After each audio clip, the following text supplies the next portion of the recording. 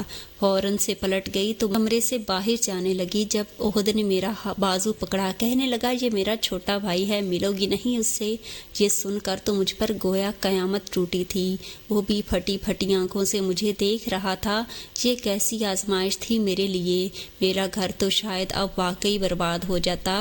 احد مجھے اندر لے گیا، کمرے کا دروازہ بھی بند کر دیا۔ زاہد مجھ سے نظریں چرا رہا تھا، ملاتا بھی کیسے؟ اس کے چہرے پر بدحواسی سے پسینہ بہنے لگا تھا۔ احد مجھے اس کے پاس لے گیا اور اس کے مقابل رکھے صوفے پر مجھے بیٹھنے کے لیے کہا، خود بھی بیٹھ گیا۔ پھر زاہد سے پوچھنے لگا کیا یہی وہ لڑکی ہے؟ یہ سننا تھا کہ میری جان نکلی تھی، تو کیا وہ یہ سب جانتا تھا؟ زاہد نے نظریں نہیں اٹھائی تھیں، چونکہ نظروں سے اس بات میں سر ہلایا، ساتھ ہی ٹھوٹ پھوٹ کر رونے لگا، ہاتھ جوڑنے لگا، کہنے لگا مجھے معاف کر دو، میں نے تمہارے ساتھ بہت بڑا ظلم کیا تھا، لیکن دیکھو مجھے اس کی کتنی بڑی سزا ملی ہے۔ کہنے لگا اس رات میرے دوستوں نے مجھے شراب پلا دی تھی، اور میں اگر ایسے ہی اپنے گھر چلا جاتا تو میرے والد کو علم ہو جاتا، اس لیے میں نے آئس کریم پارلر جا کر ڈھیر ساری آئس کریم منگوائی اور کھانے، لیکن جب میں نے تمہیں اپنی سہیلیوں کے ساتھ آتے دیکھا تھا تو تمہارے حسن کو دیکھ کر شیطان مجھ پر حاوی ہو گیا تھا۔ میں شوقیہ طور پر اپنے دوستوں کے ساتھ مل کر موبائل چوری کرتا تھا، اس لیے پستول میری جیب میں ہوتی تھی، کبھی کبھی شراب بھی پی لیتا تھا، لیکن میرے گھر والے اس بات سے ناواقف تھے سوائے احد کے، کیونکہ میں اس سے کچھ بھی نہیں چھپاتا تھا، اور وہ مجھے ہمیشہ روکتا رہتا تھا کہ یہ مت کیا کرو۔ میں کہتا تھا کہ چھوڑ دوں گا، بس شوق ہے، کچھ سال اپنا شوق پورا کرنے کے بعد چھوڑ دوں گا، لیکن تمہیں دیکھنے کے بعد ایک تو شراب کا نشہ اور اس پر شیطان، پھر تمہاری دھمکی نے مجھے مزید غصہ دلا دیا تھا۔ میں نے جو ظلم تمہارے ساتھ کیا وہ کرنے کے بعد جیسے ہی میں بائک پر گھر جانے لگا تو سامنے آتی تیز گاڑی کے ساتھ میرا ایکسیڈنٹ ہو گیا اور میں ہمیشہ کے لیے اپنی دونوں ٹانگیں کھو چکا ہوں۔ یہ کہہ کر وہ پھوٹ پھوٹ کر رونے لگا، کہنے لگا میں نے احد سے کہا کہ مجھے اس لڑکی کی بد دعا لگ گئی ہے، میں نے اس کے ساتھ اچھا نہیں کیا۔ کچھ دن بعد اس کی شادی تھی، اس کا شوہر تو سچ جان گیا تو اس کو برباد کر دے گا، بس ایک بار میری خاطر اس لڑکی کو ڈھونڈو۔ پھر کہنے لگا کہ احد ایک ڈاکٹر بھی ہے، اس لیے اس نے اپنے ایک انسپیکٹر دوست سے بات کی، جتنے بھی ریپ کیس اثرات ہوئے تھے وہ لڑکیاں ہاسپٹل۔ احد نے یہ کمر پر سب کی نشانی دیکھنی چاہ رہی تھی تاکہ وہ تمہیں ڈھونڈ سکے اور میں تم سے معافی مانگ سکوں، لیکن ایسا ممکن نہیں ہو پایا۔ میں اب تھی کہ رات کو احد نے میں اب سمجھی تھی کہ اس رات احد نے شکر کس بات پر ادا کیا تھا۔ احد کہنے لگا کہ تمہارا کوئی قصور نہیں ہے، تمہارے ساتھ جو کچھ ہوا وہ ایک حادثہ تھا اور کرنے والا یہ بے غیرت میرا بھائی تھا، لیکن یہ میرا بھائی ہے اس لیے نہ اسے میں جان سے مار سکتا ہوں، ویسے ہی آدھا مر چکا ہے، ساری زندگی اس کے اپاہج بن کی گزرے گی، اس لیے میری تم سے التجا ہے کہ تم اسے معاف کر دو۔ میں نے کہا معاف کر دو؟ کیسے معاف کر دوں؟ کیا معاف کرنا اتنا آسان ہوتا ہے؟ میں پھوٹ پھوٹ کر رو رہی تھی۔ میں نے کہا تمہیں نہیں پتا، اس نے میری روح کو گھائل کیا ہے، اگر مجھے پتا ہوتا کہ تمہارا بھائی ہے تو میں تم سے کبھی بھی شادی نہ کرتی۔ تم بے شک مجھے چھوڑ دو لیکن اس شخص کے لیے مجھ سے معافی مت مانگو۔ یہ کہہ کر میں کمرے سے باہر آ گئی تھی۔ تیزی سے نیچے کا زینہ اتر کر اپنے کمرے میں چلی گئی، رونے لگی۔ یہ کیسی آزمائش تھی؟ اگر یہ احد کا بھائی نہ ہوتا تو کیا احد مجھے قبول کرتا؟ میں آپ سے پوچھتی ہوں، کیا اگر احد زاہد کا بھائی نہ ہوتا تو وہ مجھے قبول کر لیتا؟ یا معاف کرنا اتنا آسان ہوتا ہے؟ کیا میں نے اسے معاف کر کے اچھا نہیں کیا؟ مجھے اپنی رائے کا اظہار کمنٹ میں ضرور کیجیے گا، اور اس طرح کی مورل کہانیاں سننے کے لیے ہمارے چینل کو ضرور سبسکرائب کیجیے۔ ملتے ہیں کل ایک نئی کہانی کے ساتھ۔ اللہ حافظ۔